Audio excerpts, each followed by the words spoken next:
सो कब हम उन समस्याओं से बाहर निकल पाएंगे? কখন আমরা আমাদের সেই সমস্ত সমস্যা থেকে সম্পূর্ণভাবে বেরিয়ে আসতে পারব? जब तक हम अपने जीवन में कंप्लीटली संपूर्ण रीति से सुधार नहीं देख पाते, परिवर्तन नहीं देख पाते, चेंजेस नहीं देख पाते, हम परमेश्वर के उस गंभीर विषय को, परमेश्वर की उस गहराई की बातों को हम समझ नहीं पाएंगे। क्योंकि जब हम परमेश्वर के करीब आ रहे हैं तो हमें अपने दैनिक जीवन में यह जांचने की आवश्यकता है कि क्या यीशु मसीह के पास आने के बाद मेरी सोच में क्या परिवर्तन हो रहा है, मेरे विचारों में क्या बदलाव आ रहा है, मेरे चाल चलन में क्या परिवर्तन आ रहा है, मेरा उठना बैठने में क्या परिवर्तन हो रहा है, या जैसे मैं प्रभु में आने के पहले था वैसा आज भी हूं। जैसा मैं यीशु मसीह के आने से पहले करता था आज भी वैसा ही कर रहा हूं। जैसा मैं यीशु मसीह के आने से पहले सोचता था वैसा आज भी सोच रहा हूं। एक परिवर्तन, एक सुधार हमारे और आपके जीवन में बहुत आवश्यक है, जो यीशु मसीह हमारे और आपके जीवन से आशा रखता है। क्योंकि अगर सुधार नहीं हुआ हमारे और आपके जीवन में, हम इनकम्प्लीट अगर पाए गए हमारे इस आत्मिक जीवन में, तो हम परमेश्वर के राज्य में कभी भी उपस्थित नहीं हो पाएंगे। आज यीशु मसीह का हमारे और आपको अपने संगति में लाने का एक ही कारण है कि वो हमारे और आपके जीवन में पूरी तरह से सुधार देखना चाहता है, पूरी तरह से परिवर्तन देखना चाहता है। और ये परिवर्तन हमें परमेश्वर के करीब ले जाती है। हमारे और आपके जीवन का सुधार हर बातों में वो हमें और आपको परमेश्वर के निकट ले जाती है। आपको हमें अपने इस दैनिक जीवन में इन बातों को बहुत सावधानी से ध्यान रखना है। क्योंकि अगर मेरे आत्मिक जीवन में जब मैं परमेश्वर के पास आ रहा हूं, बैठ रहा हूं, उसकी आराधना कर रहा हूं, उसके वचन को ध्यान कर रहा हूं, इन सारी बातों के समय परमेश्वर हमसे बातें करता, परमेश्वर हमें आश्चर्यजनक रीति से सत्य बातों का प्रकाशन हमें करता है कि हमें किस मार्ग में चलना है, कैसे चलना है, कैसे बातें करनी है। इन सारी बातों को परमेश्वर का आत्मा हमें और आपको सिखाता है। लेकिन इन बातों को जानने के बाद, समझने के बाद भी अगर हम पुरानी बातों के अनुसार चलें, पुरानी सोच विचार के अनुसार अगर हम चलते हैं, तो हम अपने जीवन में समस्याओं को लेकर आते हैं, हम अपने जीवन में कष्टों को लेकर आते हैं। बाइबल का वचन ऐसा लिखा है फिलिपियोस का 3 अध्याय का 19 पद में।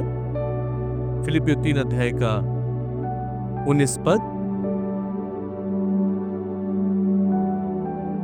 उनका अंत विनाश है, उनका ईश्वर पेट है, वे अपनी लज्जा की बातों पर घमंड करते हैं और पृथ्वी की वस्तुओं पर मन लगाए रहते हैं।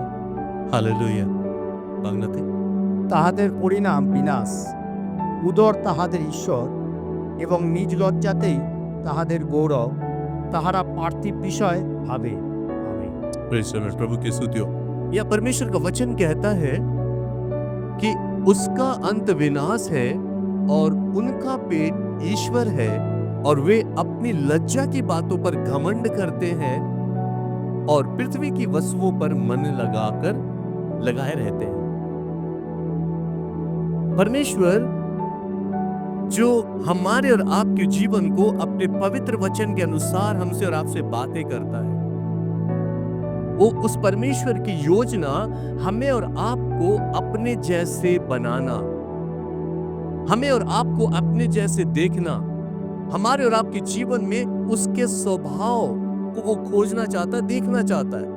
और इस रीति से यहाँ फिलिप्पस के पत्र में साधु पौल कहता है कि उनका अंत विनाश है। ऐसे लोगों का अंत विनाश है जिनके जीवन में कोई सुधार नहीं हुआ, जिनके जीवन में कोई परिवर्तन नहीं हुआ, जिनका ईश्वर पेट है और वो अपनी लज्जा की बातों पर घमंड करते हैं, शर्म लायक बातों पर लोग घमंड करते हैं, ऐसे लोगों के जीवन में सुधार नहीं हो पाया और ऐसे लोगों का जीवन परमेश्वर कहता है कि इनका अंत विनाश है। आज परमेश्वर हमारे और आपके जीवन को सुधारना चाहता है। कितने लोग विश्वास करते हैं कि परमेश्वर हमें सुधारना चाहता है? कितने लोग ऐसा मानते हैं कि मैं परमेश्वर में सुधर गया हूं?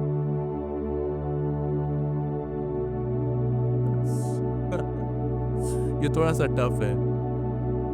क्यों टफ है?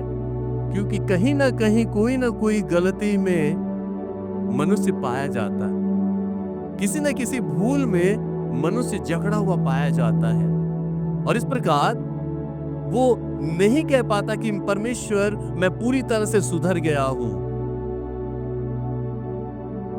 लेकिन परमेश्वर हमें और आपको सुधारना चाहता है, हमारे और आपके जीवन में सुधार देखना चाहता है। हर बातों में आपके जीवन में जो परमेश्वर ने प्रेम दिया, प्रेम में परमेश्वर सुधार देखना चाहता है कि आपका प्रेम कैसा है। आपका प्रेम सिर्फ अपने तक ही है या सारे लोगों के लिए एक जैसा है। आपकी नम्रता में परमेश्वर सुधार देखना चाहता है, आपके बोली में परमेश्वर सुधार देखना चाहता है, आपके चरित्र में, आपके आचरण में, हर बातों में परमेश्वर एक सुधार की खोज में है। और ये सुधार हम अपने जीवन में कैसे ला सकते हैं? परमेश्वर से अलग रहकर, परमेश्वर के वचन पर मन न लगाकर। क्या परमेश्वर के वचन पर अगर मन ना लगाए, ध्यान ना लगाए, क्या मेरे जीवन में सुधार होगी? नहीं होगी, ये नहीं हो सकता। लेकिन परमेश्वर चाहता है कि हम उन बातों को ध्यान करें, क्योंकि वचन पहला कुरिन्थियों उसका 1:18 में ऐसा कहता है, क्योंकि क्रूस की कथा नाश होने वालों के लिए मूर्खता है, परंतु हम उद्धार पाने वालों के लिए परमेश्वर की सामर्थ है। यीशु मसीह के विषय में बोली गई बातें उन लोगों के लिए मूर्खताजनक है जिन लोगों के जीवन में सुधार नहीं है, जिन लोगों के जीवन में परिवर्तन नहीं हुआ, उन लोगों के जीवन में यीशु मसीह की बातें मूर्खता की बातें मानी जाती है। वे यीशु मसीह की बातों को आदर नहीं देते, वे यीशु मसीह की बातों को सम्मान नहीं करते, लेकिन लज्जा की बातों को, निर्लज्ज बातों पर वे अपने आप पर अहंकार और घमंड करते हैं। आज परमेश्वर हमारे और आपके जीवन को इस पृथ्वी से अलग किया। क्यों? क्योंकि वो हमारे और आपके जीवन में पूरी तरह से सुधार देखना चाहता है, पूरी तरह से परिवर्तित देखना चाहता है, क्योंकि एक परिवर्तित जीवन परमेश्वर की महिमा का कारण होता है। एक पूरी तरह से परिवर्तित जीवन परमेश्वर के लिए महिमा का कारण होता है। और आज हम और आप जब परमेश्वर के करीब आते हैं तो हमें अपने जीवन में इन बातों को बहुत बारीकी से जांचने की आवश्यकता है कि क्या सचमुच मैं हर दिन अपने जीवन में कुछ नया बनने की कोशिश कर रहा हूं, मैं नया सोच रहा हूं, मैं परमेश्वर के साथ और गहरा संपर्क बनाने की कोशिश कर रहा हूं। क्या सचमुच परमेश्वर मेरे साथ अपनी सहभागिता हर दिन रखते हैं? क्या मैं हर दिन उसकी उपस्थिति को महसूस कर रहा हूं? क्या मेरे घर, मेरे परिवार, मेरे कुटुंब, मेरे बाल बच्चे, ये सारे लोग परमेश्वर में बढ़ रहे हैं या परमेश्वर से दूर होते हुए चले जा रहे हैं, या मैं खुद उन्हें दूर करता हुआ चला जा रहा हूं? वचन कहता है कि ऐसे लोगों का अंत विनाश है जो लोग यीशु मसीह के करीब आने से रोकते हैं। को इनकरेज करता हूं या एक दूसरों को मैं रोक देता हूं? मैं एक दूसरे भाई बहनों को परमेश्वर की उपस्थिति में आने के लिए इनकरेज करता हूं या मैं एक दूसरे को रोकता हूं? क्योंकि रोकने वाला व्यक्ति, उनका अंत, परमेश्वर का वचन कहता है कि विनाश है उनके जीवन में। आज हमारे और आपके जीवन में इन बातों को जांचना है। क्या मैं परमेश्वर के भवन में जाने से किसी को रोकता हूं? क्या मैं परमेश्वर के भवन में जाने से अपने आप को भी रोकता हूं? क्या परमेश्वर के संगति में बैठने से क्या मैं अपने आप को रोकता हूं? या दूसरों को जाने से मना करता हूं कि तू मत जा? वचन कहता है सावधान, हमें उस पवित्र परमेश्वर का भय मानना है जो हमारे और आपके जीवन पर निरंतर आशीष देता रहता है, निरंतर हमारे और आपके जीवन में एक परिवर्तन देखना चाहता है। उस परमेश्वर के प्रति हमारा और आपका उद्देश्य कैसा है, इसे हमें जांचना है। क्योंकि एक इंपॉर्टेंट विषय जब हम लोग देखते हैं, जब यीशु मसीह क्रूस पर था और एक डाकू जिसका क्या नाम था, गेसमस, क्या नाम था, गेसमस, और वो डाकू क्रूस पर से यीशु मसीह का उपहास कर रहा था, प्रभु यीशु मसीह की हंसी मजाक और निंदा कर रहा था। उसने अपने जीवन में, अपने शारीरिक जीवन में वो चंगाई पाना चाहता था, छुटकारा पाना चाहता था यीशु से उस क्षण के लिए कि अगर यीशु परमेश्वर है और परमेश्वर का पुत्र है तो वो यदि मुझे यहां से उतार देता और अपने आप को उतार ले तो मैं उस पर विश्वास करता। वो सांसारिक कामों के प्रति उसकी सोच, उसकी चिंता बहुत अधिक थी। और सांसारिक सोच और काम क्या था उनका? चोरी का काम। और यहां पर उस व्यक्ति गेसमस ने परमेश्वर की बातों को ग्रहण करना उचित नहीं जाना, परमेश्वर के वचन को ग्रहण करना उचित नहीं जाना, परमेश्वर को महत्व देना उसे उचित नहीं जाना। लेकिन उसका दूसरा जो साथी था, उसने यीशु मसीह के एक एक बातों का आदर किया। कुछ समय में उसने यीशु को जो देखा, उसकी एक एक बातों का, जो 7 बातें क्रूस पर से उसने की, एक एक बातों को उसने अनुसरण किया, ध्यान किया। लेकिन उस गेसमस नामक डाकू ने क्या किया? यीशु मसीह के वचन का तिरस्कार किया। उसने उपहास किया, हंसी और मजाक उड़ाया, ठट्टों में उड़ाया।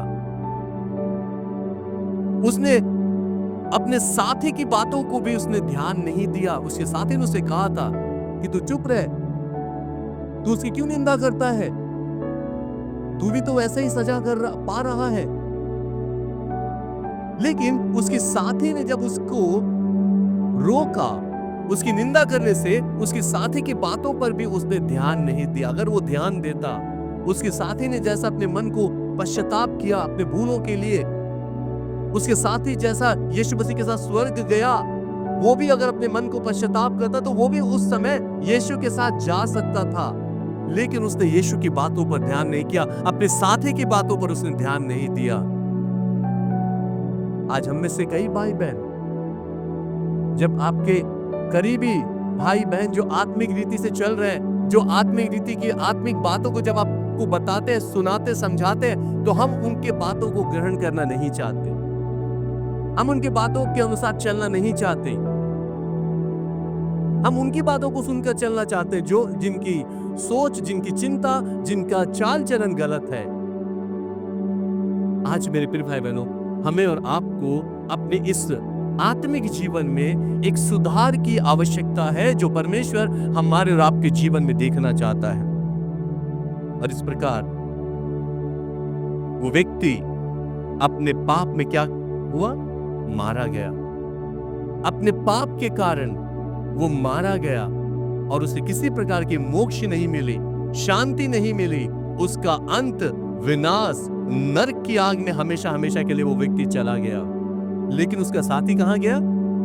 उसका साथी भी मरा, लेकिन उसकी आत्मा अनंत महिमा में परमेश्वर के राज्य में पहुंचा। क्यों?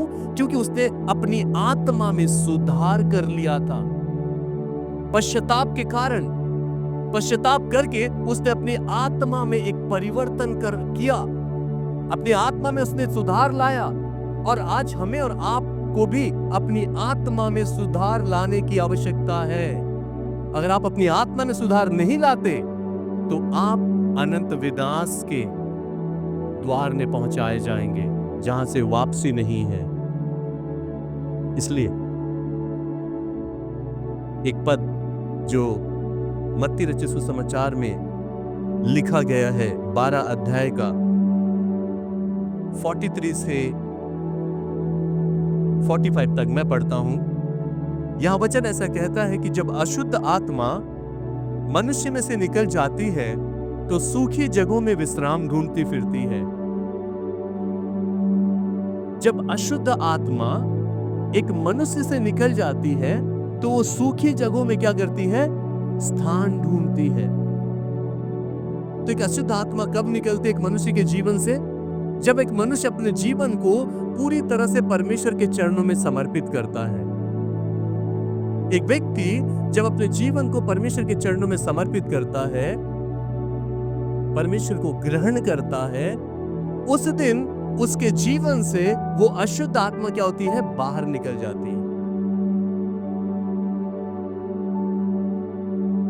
जैसे ही एक व्यक्ति परमेश्वर को ग्रहण किया, उसके जीवन में जो अशुद्ध आत्मा थी, कुछ अशुद्ध आत्माएं जो थी, वो उसके जीवन से निकल गई। लेकिन अब यह वचन कहता है कि तब वो कहती है कि मैं अपने उसी घर में जहां से निकली थी लौट जाऊंगी और लौटकर उसे सूना झाड़ा बुहारा और सजा सजाया पाती है। तब वह आकर जाकर अपने से और 7 आत्माओं को अपने साथ ले आती है और वे उसमें बैठकर वहां वास करती है और उस मनुष्य की पिछली दशा पहले से भी बुरी हो जाती है। मत्ती रचित सुसमाचार 12 अध्याय का 43 to 45 हम सभी ने कई बार पढ़ा, लेकिन इस पद में परमेश्वर जो हमें आपको बताना चाहता, समझाना चाहता, उन बातों को हमें बहुत ध्यान से देखना है। जब अशुद्ध आत्मा एक मनुष्य से निकल जाती है, मैं थोड़ा सा एक एग्जाम्पल बताना चाहता हूं आपको। मान लीजिए ये एक व्यक्ति है, ये एक व्यक्ति है और इस व्यक्ति के जीवन में मान लीजिए क्या बोल सकते हैं, ये पाप है, मान लीजिए इसके जीवन में है, और क्या बोल सकते हैं, ये विभिन्न प्रकार के नशे की आदत है उसके जीवन में, ये क्रोध, हिंसा, ये सारी बुराई इसके पास में है। इसके जीवन में किसी प्रकार की कोई शांति नहीं है, बहुत दुखित और चिंतित है, बहुत सारी आत्माएं इसे पकड़ कर रखी है। अब ये व्यक्ति जैसे ही परमेश्वर को ग्रहण किया, वैसे ही कुछ स्पिरिट इसके जीवन से निकल गई, कुछ आत्मा इसके जीवन से निकल गई। निकलने के बाद ये व्यक्ति के जीवन में कुछ आदतें थी, जैसे सिगरेट पीना, गुस्सा हो जाना। ये व्यक्ति कंटिन्यूअसली प्रभु से आराधना करना शुरू किया, प्रार्थना करना शुरू किया, प्रभु के भवन में जाना शुरू किया, और इस प्रकार धीरे धीरे धीरे इस व्यक्ति के जीवन में जो जो स्पिरिट इसे पकड़ कर रखी थी, क्रोध की आत्मा, नशे भांग की आत्मा, हर एक जेलस की आत्मा, अहंकार की आत्मा, ये सारी आत्माएं इसे छोड़ दिया। अब इसके पास कुछ भी नहीं है, कोई भी बुरी आत्मा इस व्यक्ति के जीवन में नहीं है। ना नशा भांग है, ना वो किसी की निंदा करता है, ना वो किसी की बुराई करता है, ना वो किसी से लड़ाई झगड़ा करता है। हर प्रकार की बुरी आदतें इस व्यक्ति के जीवन को छोड़ दिया है। अब इसके पास कुछ भी नहीं है। अब ये व्यक्ति कैसा है? बिल्कुल खाली खाली दिख रहा है आपको? ये व्यक्ति कैसा है? खाली। इसके पास अब कोई भी किसी प्रकार का पाप नहीं है। लेकिन अभी जो हम वचन पढ़ रहे थे मत्ती में, वचन कहता है कि जब अशुद्ध आत्मा मनुष्य से निकल जाती है, सारी अशुद्ध आत्मा जब मनुष्य से निकल जाती है, तो वो आत्माएं रहने के लिए जगह ढूंढती है, जगह खोजती कि कहां पर मैं रहूं। और जब वो अशुद्ध आत्मा जो इसके पास थी जब निकल गई और सब जगह वो घूरी, जब उसे जगह नहीं मिला तो उसने सोचा कि जहां हम लोग थे वहीं जाकर रहेंगे। तो इस व्यक्ति के अंदर में जब वो घूरते घूरते जो वो आत्मा देखा, क्या देखा कि ये आत्मा बिल्कुल साफ है, इसमें कुछ भी गंदगी नहीं है, कुछ भी बुराई नहीं है, कुछ भी पाप नहीं है, ये बिल्कुल नीट एंड क्लीन है। अब हम लोग इसमें जाकर रह सकते हैं। किसने सोचा? उन दुष्ट आत्माओं ने सोचा। तब यहां लिखता है वचन, तब वह कहती है कि मैं अपने उसी घर में जहां से निकली थी लौट जाऊंगी, और लौटकर उसे सूना झाड़ा बुहारा सजा सजाया पाती है, और तब वह जाकर अपने साथ साथ बस करती है, और उस मनुष्य की पिछली दशा पहले से भी बुरी हो जाती है, और इस युग के बुरे लोगों की दशा भी ऐसी ही होगी। मेरा एक प्रश्न है, जब ये व्यक्ति परमेश्वर को ग्रहण किया और इसने अपने जीवन के सारी आदतों से, हर एक नशे, भांग, क्रोध, हिंसा, सारी चीजों से जब ये छुटकारा पा गया, तब वो दुष्ट आत्माएं कैसे इसके अंदर में आ गई? अगर ये व्यक्ति हर एक पाप से छुटकारा मिल गया इसे, तब वो 7 दुष्ट आत्माएं इसके अंदर में कैसे आ गई? ये तो बिल्कुल नीट एंड क्लीन है। इसने अपने जीवन को परमेश्वर को दिया, लेकिन फिर कैसे 7 दुष्ट आत्माएं इसके अंदर में आ गई? जानते क्या कारण था? ये व्यक्ति जब परमेश्वर के भवन में आना जाना शुरू किया, और आते जाते जाते परमेश्वर के अनुग्रह के द्वारा इसके जीवन से हर एक बुराई हटती चली गई।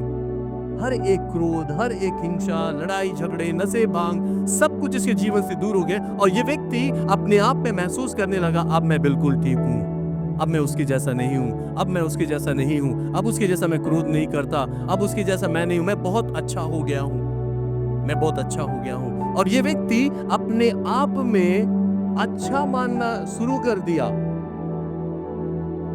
अच्छा दिखना, दूसरों से अच्छा मानना शुरू कर लिया अपने मन में। और इस प्रकार ऐसे सोचकर, जिसे हम लोग सेल्फ राइचियसनेस कहते हैं, धर्मी, स्वधर्मी, ये अपने आप को धर्मी मान बैठा, और ऐसा धर्मी बन गया कि इसकी संगति परमेश्वर के साथ टूट गई।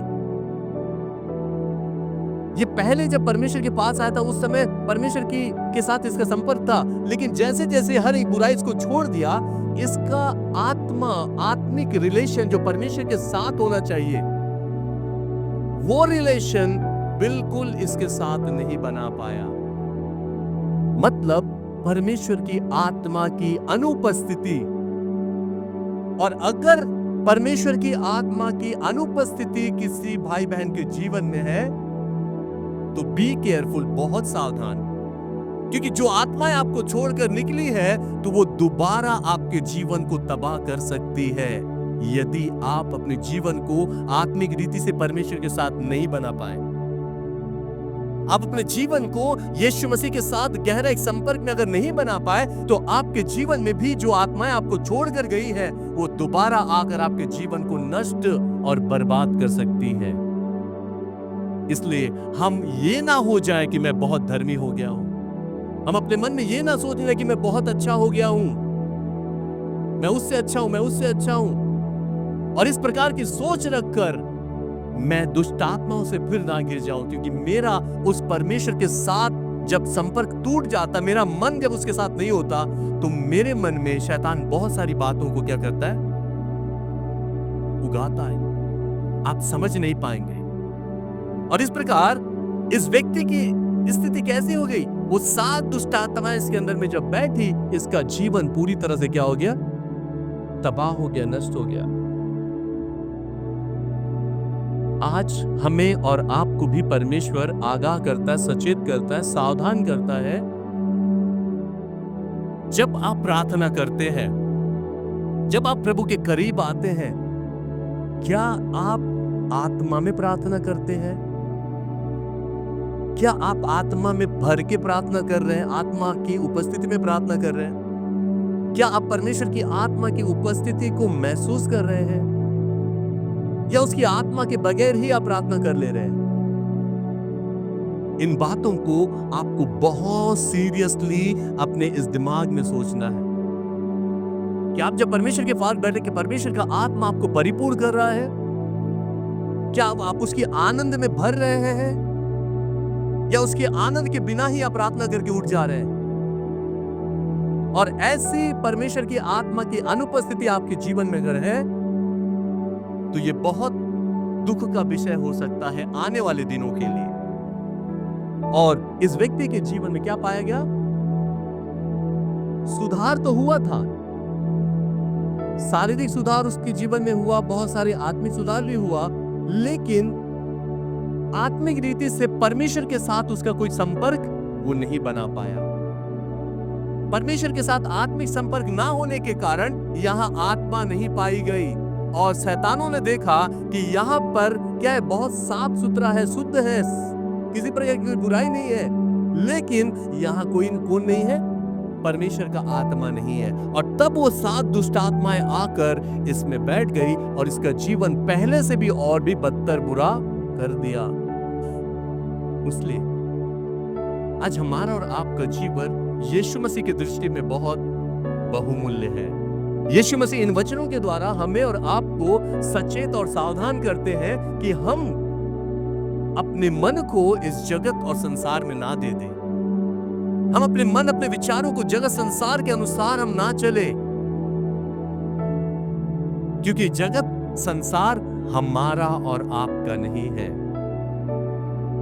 जिस जगत में हम और आप रहते हैं, ये जगत हम लोगों का नहीं है। हालेलुया! क्या हम विश्वास करते हैं? जिस संसार में हम और आप रहते हैं, ये संसार हमारा और आपका नहीं है, क्योंकि वचन कहता है पहला यूहन्ना उसके 4 अध्याय का 5 पद में कि वे इस संसार के हैं, इस कारण वे इस संसार की बातें बोलते हैं और संसार उनकी सुनता है। जिन लोगों के जीवन में सुधार नहीं है, जिन लोगों के जीवन में परिवर्तन नहीं है, वे यीशु मसीह की बातों को नहीं सुनेंगे। যাদের জীবনে কোনো সুধার নেই, যাদের জীবনে কোনো পরিবর্তন নেই, তারা প্রভুর কথা শুনে চলবেন না, চলবে না, তাদের ভালো লাগবে না। কেন? কেন कि तारा इस जगते, क्योंकि वे इस जगत के हैं, इस संसार के हैं, और इसलिए परमेश्वर का वचन कहता है कि वे इस संसार के हैं और इस कारण वे संसार की बातें बोलते हैं और संसार उसकी सुनता है। लेकिन यह परमेश्वर का वचन कहता है उसी यूहन्ना 8 अध्याय का 23 पद में कि उसने उनसे कहा कि तुम नीचे के हो और मैं ऊपर का हूं, तुम संसार के हो और मैं संसार का नहीं। परमेश्वर उन लोगों से कहता है जिनके जीवन में कोई पश्चाताप नहीं है, जिनके जीवन में कोई सुधार नहीं है, जिनके जीवन में समर्पण नहीं है। परमेश्वर ऐसों के लिए कहता है कि उसने उनसे कहा कि तुम नीचे के हो, तुम इस पृथ्वी के हो, तुम ऊपर के नहीं हो। आज आपको हमें अपने आत्मिक जीवन में देखना है कि मैं इस नीचे का हूं या ऊपर का हूं, मैं इस पृथ्वी का हूं या स्वर्ग का हूं। क्योंकि परमेश्वर आज भी हमारे और आपके जीवन में उन बातों को बताना चाहता है जिन बातों को शैतान ने क्या कर रखा है? बंद कर रखा है। अगर आप इस संसार के हैं तो आप संसार की बातें बोलेंगे, आमीन। अगर आप स्वर्ग के हैं, आप स्वर्ग की बातों को बोलेंगे। आप अगर ऊपर के हैं, आप ऊपर की बातों को बोलेंगे, आनंद की बातों को, शांति की बातों को, भलाई की बातों को, चंगाई की बातों को। इसे छोड़कर और दूसरी बातें आपके मुंह से नहीं निकलेगी। लेकिन अगर आपकी जबान से ऊपर की बातों को छोड़कर इस पृथ्वी की बातें निकलती है, तो ये आप जान लीजिए कि आप इस पृथ्वी के हैं, इस जमीन के हैं।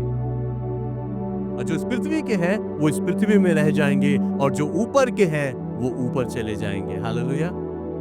सो आज हमें अपने जीवन में सुधार की बहुत आवश्यकता है, एक परिवर्तन की बहुत आवश्यकता है। अगर सुधार नहीं है हमारे जीवन में तो हम यही रह जाएंगे। कितने लोग यहां रहना चाहते हैं? कितने लोग আমাদের মধ্যে কত ভাই বোন এই জগতে থাকতে চান? তারা শুধু হাত তুলবেন। হালেলুয়া। কারা কারা এই জগতে থাকতে চান? তারা হাত তুলবেন। পিছন থেকে 3 জন তুলেছে। Very good. ওকে, কারা কারা ওই জগতে থাকতে চান? উপরে জগতে। প্রেজ দ্য লর্ড, প্রভুকে ধন্যবাদ। সো যারা সেই জগতে থাকতে চান তাহলে তারা সেই জগতের কথাগুলো বলবে, आमीन। अगर मैं उस जगत में रहने की आशा मेरे मन में है तो मैं उस जगत की बातों को बोलूंगा, इस पृथ्वी की बातों को मैं नहीं बोलूंगा। इसलिए वचन कहता है यहाँ पर, यीशु मसीह कहता है यूहन्ना 17 अध्याय का 16 पद में कि जैसे मैं संसार का नहीं वैसे ही वे भी संसार के नहीं, जो मेरी बातों को मानते हैं। हालेलुया। जो मेरे आज्ञाकारी हैं वे इस संसार के नहीं है। यीशु कहता है कि जैसे मैं इस संसार के नहीं वैसे वे भी इस संसार के नहीं है। बोलिए मैं इस संसार का नहीं, मैं इस संसार का नहीं। हालेलुया। अगर आप विश्वास करते हैं कि आप इस संसार के नहीं, तो परमेश्वर आपको वो समझ देगा, वो बुद्धि देगा, वो ज्ञान देगा, वो प्रकाशन देगा, ताकि आप स्वर्ग की बातों को बोलें। हालेलुया। लेकिन आपको देखना है कि क्या मेरे इस दैनिक जीवन में, मेरे इस आत्मिक जीवन में मैं वहां की बातें अधिक बोलता हूं या इस पृथ्वी की बातों को अधिक बोलता हूं? मैं वहां की बातों में अधिकतर मेरा ध्यान होता है, न इस पृथ्वी के बातों को, यहाँ की बातों को, उस भाई की बातों को, उस बहन की बातों को, उसने ऐसा कर रहा, वो ऐसा किया, ये किया। ये सारे बातों में जब आप रहेंगे तो आप पृथ्वी के माने जाएंगे। लेकिन अगर आप स्वर्ग के होंगे, आपकी बातें स्वर्गीय होगी। आमीन। इसलिए परमेश्वर ये सुंदर सा जीवन हमें और आपको दिया, इसलिए ताकि हमारे जीवन में सुधार पाई जाए। हमें जांचना अपने इस दैनिक जीवन में, आत्मिक जीवन में, कहीं भी किसी भी जगह कोई भी बातें मेरे जीवन में इनकम्प्लीट ना रह जाने पाए, একটু যাতে না থেকে যায়। আমি সমস্ত জায়গা থেকে কমপ্লিটলি যাতে আমি ঈশ্বরকে আরাধনা করতে পারি আত্মার দ্বারা। मैं संपूर्ण आत्मा से परमेश्वर की आराधना कर सकूं। प्रभु तू मुझ पर ऐसी कृपा और दया कर, और निश्चय परमेश्वर आपके जीवन पर ऐसी ही दया करेगा।